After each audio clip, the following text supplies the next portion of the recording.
ഉണ്ണി മുകുന്ദൻ തമ്പി എന്നടാ പണി വെച്ചർക്കേ. ആക്ച്വലി ഇതൊന്നും കഴിഞ്ഞിട്ടില്ലേട്. ഞാൻ സീരിയസ് ആയിട്ട് ഇതിപ്പോഴാണോ തുടങ്ങിയത്. ഇതിപ്പോൾ അന്നാ പ്രശ്നം ഞാൻ ഉണ്ണി മുകുന്ദനും തമ്മിലുണ്ടായി. അന്ന് ഞാനിപ്പോൾ ഈ പറഞ്ഞൊരു 1-2 ഇൻ്റർവ്യൂ എന്നോട് കാര്യങ്ങൾ ചോദിച്ചു, ഞാൻ അവിടെ പറഞ്ഞു, ഞാനും ഒരു വീഡിയോ ഇട്ട് അത് തീർത്തു, അതവിടെ തീർന്നു. പിന്നെ ഉണ്ണി മുകുന്ദൻ റിലേറ്റഡ് ആയിട്ട് ഇഷ്യൂസ് വരുമ്പോൾ ഞാൻ തന്നെ അത് പറഞ്ഞു അടുത്ത കേസാണ്. എനിക്ക് ശരി എന്ന് തോന്നുന്ന കാര്യങ്ങൾ ഞാൻ സംസാരിച്ചിട്ടുണ്ട്. എനിക്കില്ല, ഓക്കെ, ആ ന്യൂസിൽ എന്തോ ഉണ്ടല്ലോ എന്ന് തോന്നുമ്പോൾ അതിനെക്കുറിച്ചും സംസാരിച്ചിട്ടുണ്ട്. ഓക്കെ, ഇതിപ്പോൾ ഉണ്ണി മുകുന്ദൻ ജയ് ഗണേഷ് എന്ന് പറഞ്ഞ മൂവിയുടെ പ്രൊമോഷൻ പർപ്പസിന് വേണ്ടിയിട്ട് ഒരുപാട് ചാനലുകളിൽ പോയിട്ട് ഒരുപാട് ഇൻ്റർവ്യൂസ് കൊടുക്കുന്ന സമയത്ത് എല്ലാ ചാനലിലും അവർ ചോദിക്കുന്നത് വിവാദങ്ങളെ കുറിച്ചിട്ടാണ്. ഉണ്ണി മുകുന്ദൻ അഭിനയിച്ച ജയ് ഗണേഷ് എന്ന് പറഞ്ഞ സിനിമയുടെ പ്രൊമോഷൻ പർപ്പസിനാണ് ഇൻ്റർവ്യൂസ് എന്നുള്ളത് നിങ്ങൾ മനസ്സിലാക്കണം. അവിടെ സിനിമയെക്കുറിച്ചിട്ടോ സിനിമയുടെ ബാക്കി കാര്യങ്ങളെക്കുറിച്ചിട്ടോ ചർച്ചകൾ നടക്കുന്നതിനേക്കാൾ കൂടുതൽ ചർച്ചകളാവുന്നത് ഉണ്ണി മുകുന്ദൻ്റെ രാഷ്ട്രീയവും ഉണ്ണി മുകുന്ദൻ സംഖ്യയാണോ എന്നും ഉണ്ണി മുകുന്ദനും യൂട്യൂബറും തമ്മിലുള്ള പ്രശ്നവും അങ്ങനെ നീണ്ടു പോവാണ്. ഉണ്ണി മുകുന്ദൻ്റെ ഫേസ്ബുക്ക് പോസ്റ്റുകളൊക്കെയാണ് അവിടുത്തെ ചർച്ചകളാവുന്നത്. അപ്പോൾ ഒരു പരിധി വിട്ട് എല്ലാ ചാനലിലും ഇങ്ങനത്തെ ക്വസ്റ്റ്യൻസ് വരുമ്പോൾ എനിക്ക് തോന്നുന്നത് Unni Mukundan as an actor, പ്രൊമോഷനൊക്കെ അത്യാവശ്യം അടിപൊളിയായിട്ട് ചെയ്യുന്ന നമ്മുടെ producer come actor come Unni Mukundan കുറേയൊക്കെ സിനിമയ്ക്ക് ഇമ്പോർട്ടൻസ് കൊടുക്കാം.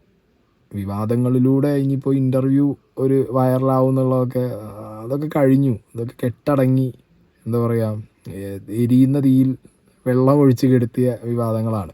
ഞാൻ ആ സെക്കൻഡ് ഓഡിയോ കൂടി ഇട്ടതോടുകൂടി എനിക്ക് തോന്നുന്നു ഓൾമോസ്റ്റ് ഈ സംഗതികളൊക്കെ കഴിഞ്ഞു. ഇതൊന്നും ഡ്രാഗ് ചെയ്ത് ഇനി എത്രത്തോളം എവിടെയൊക്കെ പറഞ്ഞിട്ട് നോ യൂസ് ചെയ്യാർ, ഡ്രോപ്പ് ഇറ്റ്. ഓക്കെ, അപ്പം എന്താണെങ്കിലും ഉണ്ണി മുകുന്ദൻ എഗെയിൻ ഇപ്പോൾ ഈ പറഞ്ഞ പോലെ നമ്മുടെ ഹൈദർ ഖാൻ്റെ ഓക്കെ മൂവി വേൾഡ് മീഡിയയിൽ എന്തിനിത്ര വിരോധം, എൻ്റെ രാഷ്ട്രീയമാണോ പ്രശ്നം എന്നൊക്കെ ചോദിച്ചിട്ട് ജയ് ഗണേഷിൻ്റെ ഒരു ഇൻ്റർവ്യൂ പ്രൊമോഷൻ പർപ്പസിന് വേണ്ടി എടുത്തപ്പോൾ അതിനകത്ത് വീണ്ടും അരിയണ്ണനാണോ കുഴപ്പം, അരിയണ്ണനാണോ വിഷയം?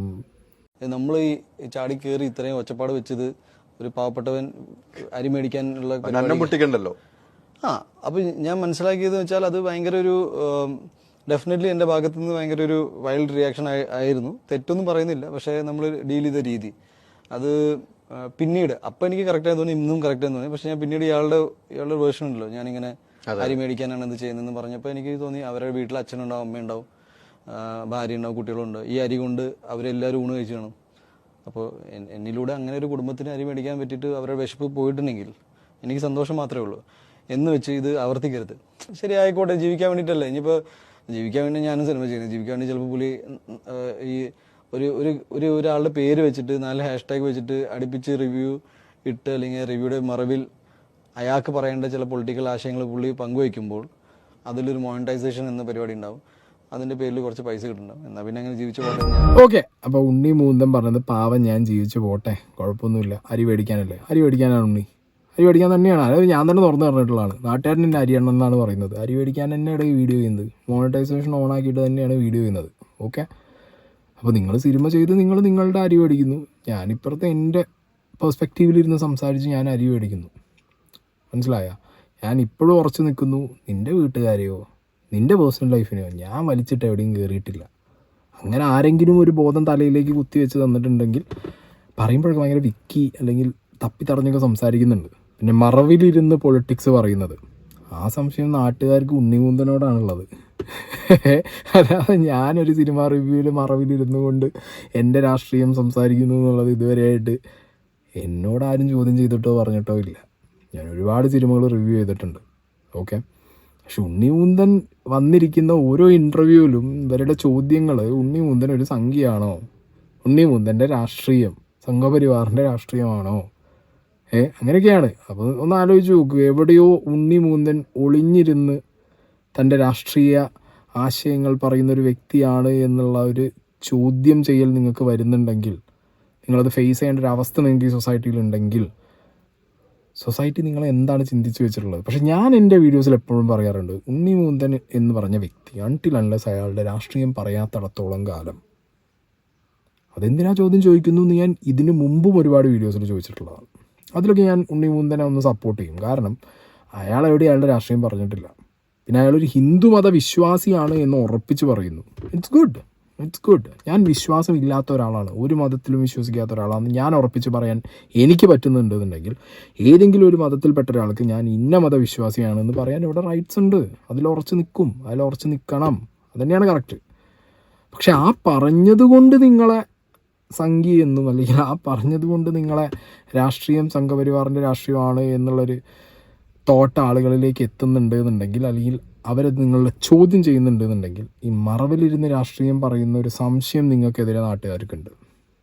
ഓക്കെ, അത് ബെറ്റർ ക്ലിയർ ഇറ്റ് ഓഫ്. നിങ്ങളിനി ഇതിപ്പോൾ എത്ര ഇൻ്റർവ്യൂസായി, എത്ര സ്ഥലങ്ങളിലായി ഉണ്ണിമുന്തൻ പറയുന്നു എനിക്ക് അങ്ങനെ ഒരു രാഷ്ട്രീയമില്ല എന്ന് നിങ്ങൾ പറഞ്ഞിട്ട് പോലും വൈ നിങ്ങളോട് എന്താ അങ്ങനെ ചോദ്യം വരുന്നത് എനിക്ക് മനസ്സിലാവുന്നില്ല സീരിയസ്ലി. ഹനുമാൻ്റെ ഫോട്ടോ ഇട്ടത് കൊണ്ടാണോ, അയോധ്യയുടെ പോസ്റ്റ് ഇട്ടത് കൊണ്ടാണോ, എനിക്കറിയില്ല സീരിയസ് ആയിട്ട്. അത് എനിക്കും ഒരു ഡൗട്ടാണ്. ഞാനും മീഡിയാസിനോട് എപ്പോഴും ചോദിക്കുന്ന ഒരു ചോദ്യമാണ്. എൻ്റെ ഫ്രണ്ട്സിനോട് ഞാൻ ചോദിക്കാറ്, എന്നോട് പല ഫ്രണ്ട്സും വന്ന് പറയാറുണ്ട് ഉണ്ണി മൂന്തനൊരു സംഖ്യയല്ല. അപ്പം ഞാൻ പറയാറുണ്ട് അയാൾ എവിടെയും അയാളുടെ രാഷ്ട്രീയം പറഞ്ഞിട്ടില്ല. പിന്നെ എങ്ങനെ അയാൾ ഹിന്ദു ആയതുകൊണ്ടും വിശ്വാസിയാണ് എന്ന് പറഞ്ഞതുകൊണ്ടും ദൈവത്തിൻ്റെ ഫോട്ടോസ് ഇടുന്നതുകൊണ്ടും അയാളൊരു സംഖ്യയാവുമോ? അവിടെയാണ് ഞാൻ പറഞ്ഞ ഈ നാട്ടുകാർക്ക് ഉണ്ണി മൂന്തനിലുള്ള സംശയം എന്തുകൊണ്ട് എന്നുള്ളൊരു ചോദ്യം വരുന്നത്. ഓക്കെ, അപ്പോൾ അത് ബെറ്റർ അയാളാണ് റൈറ്റ് പേഴ്സൺ അത് ക്ലിയർ ചെയ്യേണ്ടത്. ഇനി എന്താണെങ്കിലും ഉണ്ണി മൂന്തൻ ഈ അയോധ്യ വിഷയത്തിൽ പറഞ്ഞൊരു വീഡിയോ കൂടി എൻ്റെ ശ്രദ്ധയിൽ പെട്ടിട്ടുണ്ട്. അതും കൂടി ഞാൻ ഇവിടെ പ്ലേ ചെയ്യാം. അതുപോലെ ഒരു പാർട്ടിയുടെയും കൊടി പിടിച്ച് നടന്നിട്ടില്ല എന്ന് ഉണ്ണി തന്നെ പറയുന്നുണ്ട്. ഞാൻ നടന്നിട്ടില്ല, പക്ഷെ നടന്ന ആൾക്കാരെ കുറിച്ച് നിങ്ങളൊന്നും അങ്ങനെ അവർ ഒരിക്കലും ഇത്തരം ചോദ്യങ്ങൾ ഫേസ് ചെയ്യാറില്ല. അതെ, പക്ഷെ ഉണ്ണി പറഞ്ഞ പോലെ സമാജം സ്റ്റാർ എന്ന് വിളിക്കുന്ന ഉണ്ണി കേട്ടിട്ടുണ്ട്, സംഘീന്ന് വിളിക്കുന്ന കേട്ടിട്ടുണ്ട്. അപ്പൊ ഈ പാർട്ടിയുടെ കൊടിയൊന്നും പിടിക്കുന്നില്ല, പിന്നെ എന്താണ് ഇങ്ങനെ വിളിക്കുന്നത് ഉണ്ണി? എന്താണ് പോപ്പുലർ ഒപ്പീനിയനിലല്ലോ, ഇവിടെ ഭൂരിഭാഗം അതല്ലാത്തതുകൊണ്ട് പറയണത്. അതാണ് ഞാൻ പറയുന്നത്, എവിടെയാണ് മെജോറിറ്റി അവരുടെ കാര്യം നടക്കുള്ളൂ. അപ്പോൾ നമ്മൾ ഈ മെജോറിറ്റി പറയുന്നത് കേൾക്കുക എന്ന അവസ്ഥ ശരിയല്ല എന്ന് പറയുന്നവർ തന്നെ അത് ചെയ്യുന്നത്. സോ നമുക്കറിയില്ല, അതായിരിക്കണം. അല്ലാതെ ഈ മെജോറിറ്റി ആയിട്ടുള്ള ആളുകൾ അങ്ങനെ പറയുന്നത് കൊണ്ട് ഇവിടെ എന്ത് മെജോറിറ്റിയാണ് ഉള്ളത്? അത് ക്ലിയർ ചെയ്യേണ്ടിയിരുന്നു ഉണ്ണിമുന്തൻ അവിടെ. ഉണ്ണിമുന്തൻ മീൻ ചെയ്ത മെജോറിറ്റി എന്താണ്? ഈ രാഷ്ട്രീയമാണോ? മെജോറിറ്റി എന്ന് പറയുമ്പോൾ രാഷ്ട്രീയമാണോ പറയുന്നത്? അതായത് ഇവിടെ സംഘപരിവാർ രാഷ്ട്രീയം ഇല്ല, അല്ലെങ്കിൽ ഇവിടുത്തെ രാഷ്ട്രീയത്തിൽ അങ്ങനെ ഒരു സംഗതി ഇല്ല എന്നുള്ളത് കൊണ്ട് ഇവിടെ മെജോറിറ്റി നിൽക്കുന്ന ബാക്കി രാഷ്ട്രീയക്കാരും അവരെല്ലാവരും കൂടി എന്നിലേക്ക് ചാർത്തി തരുന്നതാണ് എന്ന് ഉണ്ണിമുന്തൻ പറയുന്നുണ്ടെങ്കിൽ മേ ബി അങ്ങനെ ആവാനുള്ളൊരു ചാൻസും ഞാൻ കാണുന്നു. ഇല്ല എന്ന് പറയുന്നില്ല. കാരണം ഞാൻ നേരത്തെ പറഞ്ഞ പോലെ ഉണ്ണിമുന്തന് രാജ്യത്തോട് ഭയങ്കര സ്നേഹമാണ്, പ്രധാനമന്ത്രിയോട് ഭയങ്കര സ്നേഹമാണ്. ഉണ്ണിമുന്തന് ഹിന്ദു ദൈവങ്ങളും ആരാധനയും ഹിന്ദു എന്ന് പറഞ്ഞ ഒരു പ്രൗഡ് ഹിന്ദു ആയിട്ടാണ് ഉണ്ണിമുന്തൻ നമ്മുടെ മുന്നിൽ നിൽക്കുന്നത്. അപ്പം അങ്ങനെയുള്ളൊരു സാഹചര്യത്തിൽ അയാളെ പോയിട്ട് അയാൾ പറയാതെ, അപ്പം അയാൾ പറഞ്ഞ പോലെ ഞാൻ എവിടെയും ഒരാളുടെയും കൊടി പിടിച്ച് നടന്നിട്ടില്ല, ഞാനൊന്നും ചെയ്തില്ല. ഇയാൾ ഈ ഇൻ്റർവ്യൂവിൽ തന്നെ പറയുന്നുണ്ട് ഷാഫി പറമ്പിൽ എനിക്ക് ഭയങ്കര ഇഷ്ടമുള്ള രാഷ്ട്രീയക്കാരൻ, എനിക്ക് ഭയങ്കര ക്ലോസ് ആണെന്നുള്ളത്. ബട്ട് സ്റ്റിൽ ഉണ്ണിമുന്തനെ എല്ലാവരും സമാജം സ്റ്റാർന്നും സംഗീതവുമാണ് വിളിച്ചുകൊണ്ടിരിക്കുന്നത്. എന്താല്ലേ ഇതൊക്കെയാണ്. വിവാദം ഉണ്ടായ സ്ഥലമാണ്. അതിൻ്റെ മുന്നേ if you go back, I think അവിടെ ഒരു അമ്പലം ഉണ്ടായിരുന്നു, പിന്നെ പള്ളി വന്നു, പിന്നെ പള്ളി പൊളിച്ച്. അത് സങ്കടകരമായ അവസ്ഥയാണ്. പള്ളി പൊളിച്ചു, പക്ഷേ അമ്പലം പിന്നെയും വരാൻ വേണ്ടിയിട്ടുള്ള സംഭവമാണ്. ഓക്കെ, ഐ തിങ്ക് കോടതി അതുമായിട്ട് ഒരു വെർഡിക്റ്റ് കൊടുത്തു, we have to take the mandate. And പിന്നെ കുറച്ച് 5 ഏക്കറോ 10 ഏക്കർ സ്ഥലം ഈ കമ്മ്യൂണലി ഇത് ആക്റ്റീവ് ആവാതിരിക്കാൻ വേണ്ടിയിട്ട് അവർക്കും കൊടുത്തു. What I am trying to say is that ഈ അമ്പലത്തിൽ പോകാൻ പാടില്ല എന്ന് ഇനിയുണ്ടോ? ബിക്കോസ് ആർക്കും അവിടെ ഇഷ്യൂ ഉണ്ടായിട്ടില്ല. അപ്പോൾ അതൊരു ഗ്രൗണ്ട് റിയാലിറ്റിയാണ്. ഇനി അതൊരു ഇഷ്യൂ ആണെന്ന് പറഞ്ഞിട്ട് മനസ്സിൻ്റെ ഉള്ളിൽ ഗ്രഡ്ജ് വെച്ച് നടക്കുന്നതാണോ ശരി, അതോ ലൈഫിൽ ഇനിയും മുന്നോട്ട് ഫ്യൂച്ചറിനെ നോക്കിയിട്ട് പാസ്റ്റിനെ ഹോൾഡ് ചെയ്യണമെന്നാണ് പറയുന്നത്? ഓക്കെ, ഉണ്ണിമുന്തൻ ഇവിടെ അയോധ്യ അമ്പലത്തിനെ കുറിച്ചിട്ടാണ് ഈ പറഞ്ഞുകൊണ്ടിരിക്കുന്നത്. ഇതിനടിയിൽ വന്ന ഒരുപാട് കമൻറ്റുകളുണ്ട്. അതിൽ കുറച്ച് കമൻറ്റുകൾ ഞാൻ അവിടെ വയ്ക്കാം. ഇതേപോലെ കോടതി വിധി ശബരിമല കേസിൽ വന്നപ്പോൾ അതും ഇതുപോലെ അംഗീകരിച്ചിരുന്നു ഉണ്ണിമുന്തൻ. അതിന് എതിരായിട്ട് ആയിരുന്നല്ലോ നിങ്ങൾ നിന്നത്, അത്രയേ ഉള്ളൂ. അവനവന് താല്പര്യമുള്ളതുപോലെ ആണെങ്കിൽ ഓക്കെ, അല്ലെങ്കിൽ ജഗ പോകാം. ഓക്കെ, ഇതൊരു കമൻറ്റാണ്. ഇനി അടുത്തൊരു കമൻറ്റ് ഞാൻ വായിച്ചു തരാം. അമ്പലം അവിടെ ഉണ്ടായിരുന്നുവെന്ന് ഒരു തെളിവുമില്ല. കോടതി തന്നെ പറഞ്ഞ കാര്യം. 450 കൊല്ലം അവിടെ ബാബരി മസ്ജിദ് എന്ന പള്ളി നിലനിന്നിരുന്നു. സംഘപരിവാർ 1992 പള്ളി പൊളിച്ചു. ആ സംഘപരിവാറുകാരിൽ പെട്ടവരാണ് ഈ ഉണ്ണിമുന്തൻ. എന്തോ നടയത്? ഇവന് അയോധ്യ ഒരു പ്രശ്നമായിരിക്കുകയില്ല, പക്ഷേ ജനാധിപത്യ മതേതര വിശ്വാസികളെ സംബന്ധിച്ച് ബാബരി മസ്ജിദ് ഒരു പ്രശ്നം തന്നെയാണ്. ഇങ്ങനെ ഒരുപാട് കമൻറ്റുകളുണ്ട് കേട്ടോ. അപ്പോൾ ഇതിലൊരു വിഷയം എന്ന് പറഞ്ഞു കഴിഞ്ഞാൽ ഈ പള്ളിയില്ല, അല്ലെങ്കിൽ അമ്പലമില്ല, അവിടെ അമ്പലമുണ്ട്, അവിടെ പള്ളി ഉണ്ടായിരുന്നു. അങ്ങനെയൊക്കെ പറയുന്ന 2 കൂട്ടരെയും നമുക്കിവിടെ കാണാൻ പറ്റും കമൻറ്റ് ബോക്സിനകത്ത്. ഓക്കെ, ഇതൊക്കെ ഏതോ സെഞ്ച്വറിയിൽ 12th സെഞ്ച്വറി 16th സെഞ്ച്വറിയിലൊക്കെ ഉണ്ടായിരുന്ന കാലഘട്ടങ്ങളിൽ നടന്ന സംഭവങ്ങളും 500 കൊല്ലം വർഷങ്ങളുടെ ഗ്യാപ്പിൽ എന്ത് നടന്നു എന്നറിയാത്ത ഹിസ്റ്ററിയുടെ ഒരു ഫേസും അങ്ങനത്തെ അതിഭീകരമായ ഒരു തെളിവുകളും ഇല്ലാത്ത ഒരു തരം. ഇപ്പോൾ അമ്പലത്തിൻ്റെ അവശിഷ്ടങ്ങൾ കിട്ടി എന്ന് പറയുമ്പോൾ അത് അമ്പലത്തിൻ്റെ തന്നെ ആയിരുന്നു. ഈ പഴയുള്ള എല്ലാ കൺസ്ട്രക്ഷൻസും ഓൾമോസ്റ്റ് സെയിം ആയിരുന്നു. നിങ്ങൾ നോക്കുക, പണ്ട് കാലഘട്ടങ്ങളിൽ constructions are almost similar things ആയിരുന്നു.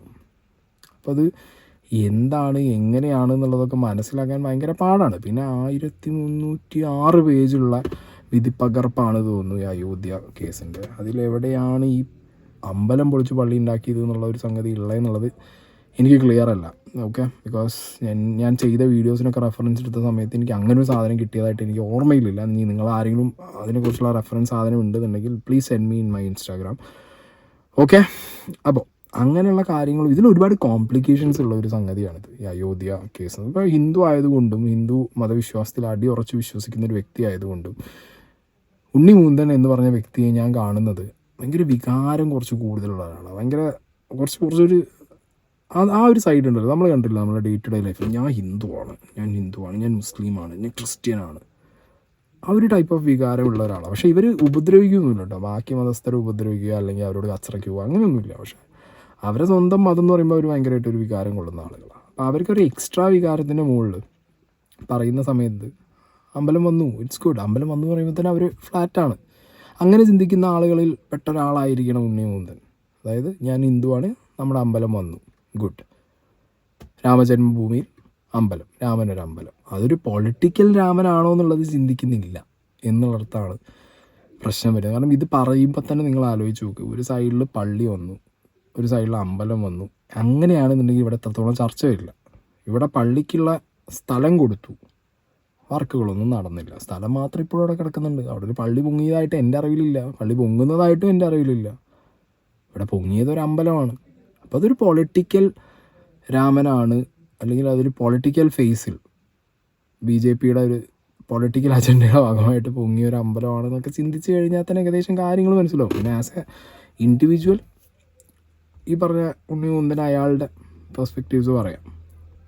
പിന്നെ ഇവിടെ ഇങ്ങനെ അതൊന്നും പറയാൻ പാടില്ല, പേടിയിട്ട് ആരെ പേടിപ്പിക്കാൻ. അയോധ്യയിൽ പോകണം എന്ന് വിചാരിക്കുന്നുണ്ടോ? ഡെഫിനറ്റ്ലി എല്ലാവരും പോകണം. ഞാൻ പറയുന്നത് ഇന്ത്യയിൽ എല്ലാവരും പോകണം. എന്തുകൊണ്ട് പോകാൻ പാടില്ല എന്നാണ്. അത് ഇങ്ങനെ ഒരു ഷണ്ട് ഔട്ടല്ലോ, അയോധ്യയിൽ പോകാൻ പാടില്ല അങ്ങനെയൊന്നും, അങ്ങനത്തെ ഒരു ഫീഡ്ബാക്ക്. അപ്പോൾ ഉള്ളിൻ്റെ ഉള്ളിൽ ഇങ്ങനെ ഗ്രഡ്ജ് ബിൽഡ് ചെയ്യുന്ന അവസ്ഥയല്ലേ ഉണ്ടാവുന്നത്.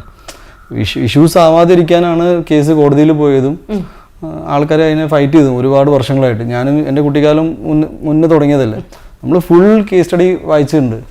That's A fact. അങ്ങനെയാണെങ്കിൽ ഇവിടെ എത്ര ക്ഷേത്രങ്ങൾ ഇനിയും പൊളിഞ്ഞിട്ടുണ്ട്. നിങ്ങളൊന്ന് ആലോചിച്ച് നോക്കി, എത്ര ക്ഷേത്രങ്ങൾ പോയിട്ടുണ്ട്, അത് കൺവേർട്ടായിട്ട് മോസ്ക്, പള്ളി എല്ലാം. അപ്പോൾ എല്ലാവരും അങ്ങോട്ട് കയറി എൻ്റെ പള്ളി എൻ്റെ അങ്ങനെ പോയില്ല. ഒരു ഇഷ്യൂ വന്നപ്പോൾ അത് സോൾവ് ആയിപ്പോയി. അത് സോൾവ് ആയതിനു ശേഷം അതൊരു പ്രശ്നമാണെന്ന് പറയുന്നതിൽ ശരിയല്ല എന്ന് ഞാൻ പറയുന്നത്. CA വിഷയം ഒരുപാട് ചർച്ച ചെയ്യപ്പെട്ടുകൊണ്ടിരിക്കുന്നതാണ്. അപ്പോൾ ഈ പൗരത്വ നിയമ ഭേദഗതിയെക്കുറിച്ച് ഉണ്ണിയുടെ ഒരു ആംഗിൾ, അതിനെക്കുറിച്ചിട്ട് ഉണ്ണിക്ക് പറയാനുള്ളത് എന്താണ്? രാജ്യത്തിന് അനുകൂലമായി വരുന്ന സംഭവമാണ് ചെയ്യണം. ബിക്കോസ് ഐ ഫീൽ എന്താ പറയുക, മൈനോറിറ്റീസിനെ സപ്പോർട്ട് കൊടുക്കണമല്ലോ. ഇപ്പോൾ ഈ ഇന്ത്യയിൽ വരുന്ന മൈനോറിറ്റീസ്, ഐ തിങ്ക് ഹിന്ദുസ് പുറത്താണെങ്കിൽ എനിക്കത് അവരെ കൊണ്ടുവരാൻ വേണ്ടിയുള്ള നിയമമാണെന്ന് തോന്നുന്നു.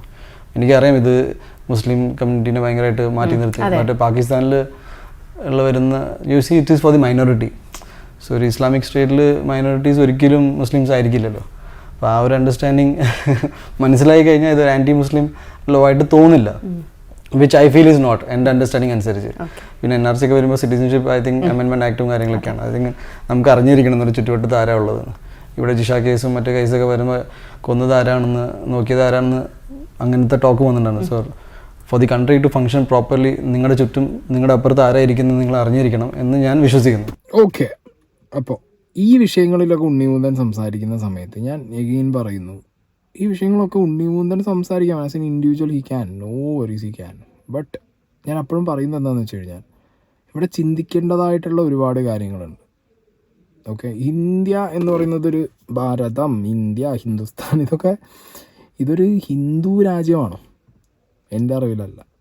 ഓക്കെ, ഇവിടെ സെക്യുലറിസം ഉണ്ട്.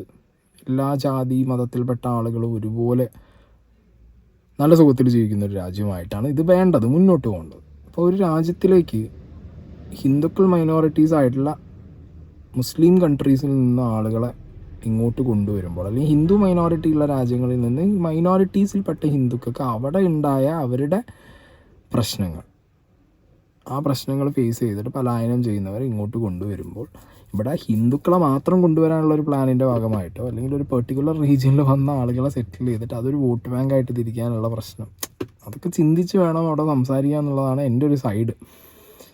പിന്നെ ഒരു കാര്യത്തിൽ ഉണ്ണിമൂന്തൻ പറഞ്ഞതിനോട് വീണ്ടും എനിക്ക് യോജിക്കേണ്ട ഒരു കാര്യമുള്ളത്, നമ്മുടെ ചുറ്റുപാടിലും ആരാളുള്ളത് എന്നുള്ളത് നമ്മൾ നോക്കണം. അതിപ്പോൾ ആ ടി നമ്മുടെ ട്രെയിനിൽ നിന്ന് ഒരു അന്യ സംസ്ഥാനത്ത് നിന്ന് വന്ന തൊഴിലാളിയാണോ ഞാൻ കള്ളുപിടിച്ച് വന്ന അയാൾ എന്തിനു വന്ന ആളാണോ നമുക്കറിയില്ല. അയാൾ ചവിട്ടി അങ്ങേര് മരിച്ചു ട്രെയിനിൽ നിന്ന് കണ്ടിട്ട്. അപ്പം ഇങ്ങനത്തെയൊക്കെ പ്രശ്നങ്ങൾ കണ്ടുവരുമ്പോൾ അല്ലെങ്കിൽ കൂടിക്കൂടി വരുന്ന സമയത്ത് നമ്മുടെ ചുറ്റിൽ ആര് എന്നുള്ള ചോദ്യം. പിന്നെ നമ്മുടെ രാജ്യം റൺ ചെയ്യണമെങ്കിൽ ആ രാജ്യത്ത് എത്ര പേരുണ്ട്, അതാരൊക്കെയാണ്, റിസോഴ്സുകൾ എന്തൊക്കെ വേണം, മുൻകരുതലുകൾ എന്തൊക്കെ എടുക്കണം എന്നുള്ളതൊക്കെ നോക്കാൻ വേണ്ടിയിട്ട് അത് അത്യാവശ്യമാണ്. പക്ഷേ അത് എഗെയിൻ ഒരു വിഭാഗത്തിൽപ്പെട്ട ആളുകളെ കോർണർ ചെയ്യാൻ വേണ്ടിയിട്ടുള്ള രീതിയിലുള്ള ഒരു ഗിമിക്കാണെന്നുണ്ടെങ്കിൽ അത് എതിർക്കും വേണം. നല്ല കാര്യമാണ് എന്ന് കാണിച്ച് അതിൻ്റെ പിറകിൽ വേറൊരു പൊളിറ്റിക്കൽ അജണ്ട നടപ്പിലാക്കുകയാണ് എന്ന് അറിഞ്ഞു കഴിഞ്ഞാൽ പിന്നെ അത് എതിർക്കും വേണമല്ലോ. ഇതൊക്കെ കൃത്യമായ നിരീക്ഷണത്തിലൂടെ നമുക്ക് സംസാരിക്കാനും പറയാനും പറ്റുമെന്നാണ് ഞാൻ പറയുന്നത്.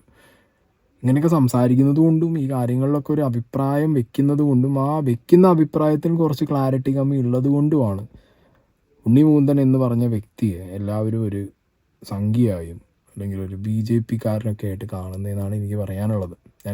ഞാൻ ഇത്രയാണ് മനസ്സിലാക്കിയത്. അല്ലാതെ ഈ മനുഷ്യനെവിടെയും ഇയാളുടെ രാഷ്ട്രീയമൊന്നും വിളിച്ച് പറഞ്ഞിട്ടില്ല, എൻ്റെ അറിവിലില്ല, ഞാൻ കേട്ടിട്ടില്ല, കണ്ടിട്ടില്ല. ഓക്കെ.